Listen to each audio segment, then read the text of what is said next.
खुलुमबाय बड'लेण्ड बुब्लि नायगिरि बयखौबो बरायबाय बे समाव बड'लेण्ड बुब्लिनि स्टुडिअ'आव आं जेंग्रें नार्जारि उदालगुरि जिल्लानि डिमाकुसि पुलिस थानायाव सा 12 इउएलबि सोद्रोमाफोरा गावखौ गथायबाय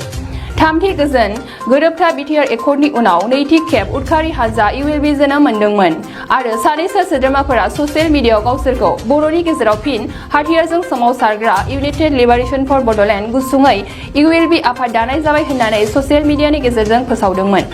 आरो ससियेल मिडियानि गेजेरजों 30 अक्ट'बराव बमा होनानै बिग्रायनाय जागोन होननानैबो आसाम सोरखार आरो बिटिआर सोरखारखौ हुमखि होदोंमोन इउएलबि जोनोम मोननायनि थाखायनो जोंसार मोसाहारि आरो जनक कुमार ब्रह्म सानैबो पुलिसनि गुलियाव नंखाय इनकाउन्टारबो जानाङो बेनि उननिफ्रायनो बेफोरबायदि उदखारि हानजानि थाखाय गोजोन बिटिआरआव गोजोन गैयै थासारि खालामनो सुबिदा होनाय जाया होननानै इउएलबिनि बागै गोख्रों नोजोर होयो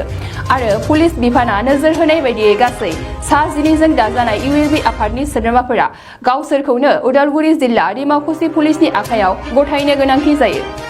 साननैसोनि थाखायल' जोनोम मोननाय इउएलबिनि सोद्रोमाफोरा फोरमायनाय बादिब्ला सा 12 नि अनगायै आरो रावबो केडार गैला होननानै फोरमायो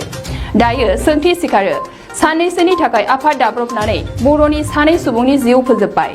15 साननि गोरलै गथ' गोनां बिफाखौ इउएलबिनि मुङाव इनकाउन्टार जाहोनायनि न्याय होनो हागोन ना बे सा 12 इउएलबिनि सोद्रोमाया बर' हारिया बेसेबां मनायगोन इउएलबि आफादखौ जायनि जाउनाव सानै बर' सुबुं जिउ गोमानांबाय मा फिननाय होगोन जोंसार मोसाहारि आरो जनक कुमार ब्रह्मनि इनकाउन्टार जानाङैनि थाखाय इउएलबि आफादा बर' हारिनो